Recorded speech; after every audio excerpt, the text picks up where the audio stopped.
Assalamualaikum warahmatullahi wabarakatuh. Saya Adini Desti Fitrani dengan NIM 6302021160 akan menyampaikan materi mengenai peranan suku bunga dalam ekonomi moneter, jenis suku bunga uang yang ditetapkan oleh bank, kurva pendapatan, dan tingkat bunga keseimbangan melalui analisis Islam.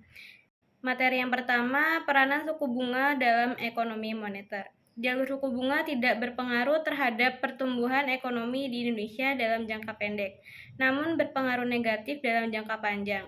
Hal ini menunjukkan bahwa pengaruh jalur suku bunga terhadap pertumbuhan ekonomi di Indonesia tidak berlaku seketika dalam jangka pendek, melainkan memerlukan tenggang waktu sebelum berlaku dalam jangka panjang. Hal ini menunjukkan bahwa mekanisme transmisi kebijakan moneter jalur suku bunga baru akan efektif dalam jangka panjang. Dalam jangka pendek, adanya kontrak menyebabkan biaya produksi cenderung tetap, sehingga adanya kenaikan suku bunga pinjaman dalam jangka pendek belum membebani struktur keuangan perusahaan sehingga tidak akan berpengaruh pada keputusan investasi perusahaan. Namun perubahan suku bunga pinjaman dalam jangka pendek akan berpengaruh terhadap keputusan investasi perusahaan sehingga secara makro akan mempengaruhi pertumbuhan ekonomi. Materi yang kedua mengenai indikator moneter yang mempunyai dampak beberapa kegiatan perekonomian sebagai berikut. Yang pertama, tingkat suku bunga akan mempengaruhi keputusan untuk melakukan investasi yang pada akhirnya akan mempengaruhi tingkat pertumbuhan ekonomi. Yang kedua, tingkat suku bunga juga akan mempengaruhi pengambilan pemilik modal apakah ia akan berinvestasi pada real assets ataukah pada financial assets. Yang ketiga, suku bunga akan mempengaruhi kelangsungan usaha pihak bank dan lembaga keuangan lainnya.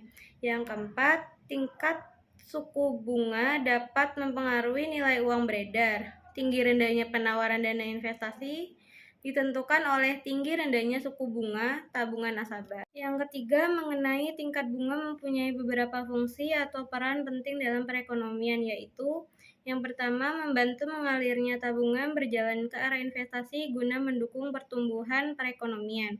Yang kedua, mendistribusikan jumlah kredit yang tersedia, pada umumnya memberikan dana kredit kepada proyek investasi yang menjanjikan hasil tertinggi. Yang ketiga, menyeimbangkan jumlah uang beredar dengan permintaan akan uang dari suatu negara. Yang keempat, merupakan alat penting menyangkut kebijakan pemerintah melalui pengaruhnya terhadap jumlah tabungan dan investasi. Yang keempat, pengertian suku bunga. Suku bunga diartikan sebagai pembayaran bunga tahunan dari suatu pinjaman dalam bentuk persentase dari pinjaman yang diperoleh dari jumlah bunga yang diterima tiap tahun dibagi dengan jumlah pinjaman. Bunga merupakan suatu ukuran harga sumber daya yang digunakan oleh debitur yang harus dibayarkan kepada kreditur. Fungsi suku bunga yang pertama sebagai daya tarik bagi para penabung yang mempunyai dana lebih untuk diinvestasikan.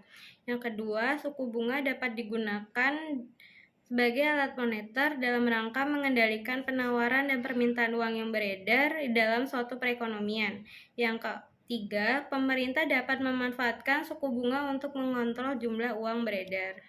Faktor-faktor yang mempengaruhi suku bunga antara lain kebutuhan dana, persaingan, kebijakan pemerintah, target laba yang diinginkan bank, jangka waktu pengambilan simpanan, kualitas jaminan kredit, reputasi perusahaan, produk yang kompetitif, hubungan baik, dan jaminan pihak ketiga. Jenis-jenis suku bunga yang diterapkan dalam perbankan antara lain yang pertama itu ada bunga simpanan dan yang kedua itu bunga pinjaman.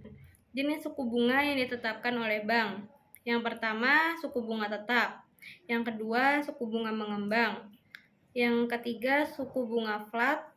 4, suku bunga efektif. 5, suku bunga anuitas. Dan 6, bunga menurun. Kurva pendapatan atau income consumption curve atau ICC adalah titik equilibrium konsumen bila hanya pendapatan konsumen yang berubah-ubah.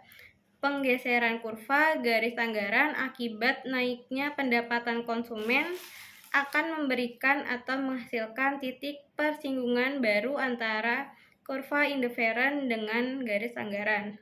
Tingkat suku bunga keseimbangan melalui analisis Islam. Yang pertama itu ada kurva IS, yang kedua itu ada kurva LM, yang ketiga itu ada keseimbangan antara pasar barang dan pasar uang. Sekian pemaparan materi dari saya, kurang lebihnya mohon maaf. Wassalamualaikum warahmatullahi wabarakatuh.